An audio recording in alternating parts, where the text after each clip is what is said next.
ayon kay San Juan. Papuri sa iyo, Panginoon. Noong panahon yon, sinabi ni Jesus sa kanyang mga alagad, "Ito ay kilala ninyo. Kilala na rin ninyo ang aking Ama. Mula ngayon ay kilala niyo siya at inyong mga Sinabi sa kanya nito, "Panginoon, ipakilang mo sa aking Ama. Masasaya na kami." Sumunod sa Jesus, "Matagal niyo akong kasama, Felipe. Di yan at hindi mo ako nakikilala? Ang nakakita sa akin ay nakakita na sa Ama. Bakit mo sinasabing ipakita mo sa akin ang Ama? Hindi ka ba naniniwala ang ako'y sumasama at ang Ama'y sumasa akin? Ang mga salitang sinabi ko ay hindi ko sinasabi sa ng aking sarili. Ang Amang sumasa akin ang gumaganap ng kanyang mga gawain. Maniwala kayo sa akin. Ako'y sumasa Ama at ang Ama'y sumasa akin. Kung ayaw ninyong maniwala sa sinasabi ko, maniwala kayo dahil sa mga gawang ito. Sinasabi ko sa inyo, ang nananalig sa akin ay magagawa ng mga ginagawa ko at higit pa rito sapagkat pupunta na ako sa Ama. At anumang hilingin ninyo sa Ama, sa aking pangalan, ay gagawin ko.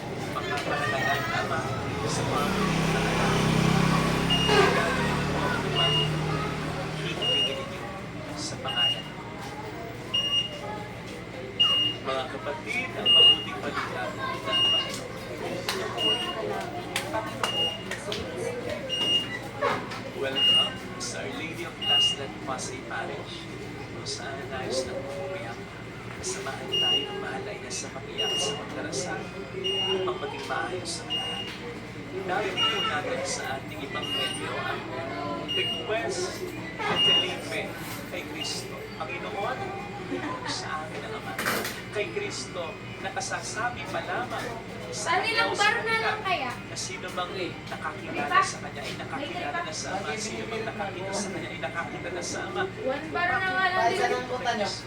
Magdi-deliver sana po. Sa pangunahing dahilan, kung pwedeng makita natin sa ating Hindi nga kasi pwede sariling sa sitwasyon o kalalagayan. Isang pangunahing dahilan para sa request na yan ay ang paghahanap nila sa Diyos saan-saan. Imagine, kaharap nila si Kristo na alam nilang di basta ordinaryong tao. Sapagkat napakinggan nila ang kapangyarihan ng kanyang salita at nasaksihan nila ang kanyang mga sinasabi ka rin sa kanila na siya ang Ama ay isa. Bakit? Hinahanap na sila. Kung bakit? Obviously, ang mga ito ay kulang na kulang pa. Ano nga bang hinahanap na nila? Marahil Diyos na nagpapakita, na nakaluklok sa trono ng kalangitan. Marahil Diyos na nagpapakita, na napapaligiran ng mga anghel. Marahil Diyos na nagpapakita ng kanyang malawak na kapangyarihan. Marahil nga ganyan. Yan parang sa nila sa Jesus ay kulang. Kung hindi po ba, ganyan din tayo sa ating sariling karanasan kapag hinahanap natin ang Panginoon kung saan. Kapag hindi pa rin sapat sa atin ang panlamisan, ang Eucharistia, ang salita niya, sa may kulang na kulang pa. Kasi hinahanap pa rin natin siya kung saan sa pangkaraniwan na, sa tugon, sa ating mga panalangin, sa pagaling natin, sa karamdaman natin, o pagaling ng mahal natin, sa pagkasunod ng problema natin, sa pagkaayos ng buhay natin. And when this intention sa natin, saka natin sinasabi o iniisip, malayo ang Diyos. Of course, malayo ang Diyos. Ano pa bang kulang? Mga kapatid, nagdali po natin si Jesus na kabuuan, kalupusan na pagbubunyag ng Diyos. He is already the definitive and complete revelation of the Father. Kung anong tanong natin tungkol sa Diyos, makikita natin ang sagot ay si Jesus. Kaya nga sinasabi sa Colossians 1:19, pinarapat ng Ama na ang kabuuan ng kalikasan niya ay manatili na sa kanya. Kahit may pinakamalang pa. Ang sinasabi ng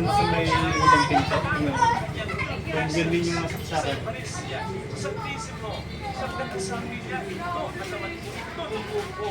Ay hindi sa salita niya. Kaya nga siya ang salitang nagkatawang tao sa word. Salita ng lahat ang gusto sabihin sa anak ni Diyos Ama ay nasabi at natupad na.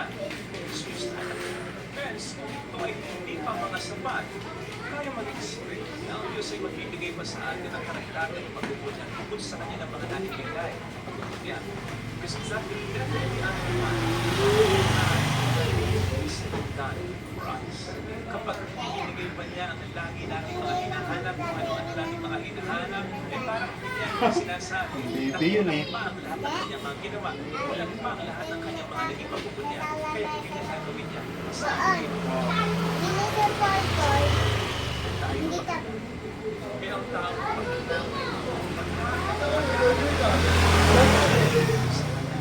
yan ay itong pagtakpan. Sarili niya kakulangan. Kaya tayo maghanap sa Diyos. Ang dahilan ay tayo talagang nagkukulang sa pananampalataya sa natin. Kung paano ang tao maghanap sa iyo, ang totoong nagkukulang sa iyo. Kaya hinahanapan at hinahanapan ka pa rin ito sa kabila ng maraming na ibigay na gawa para sa tao. Kaya pwede ba, hingin na natin ang paghahanap sa Diyos. Sapagkat tayo, ibigay na naman niya ang lahat sa atin. And yes, kahit na hindi tayo kumali, kahit hindi pa masolve yung problema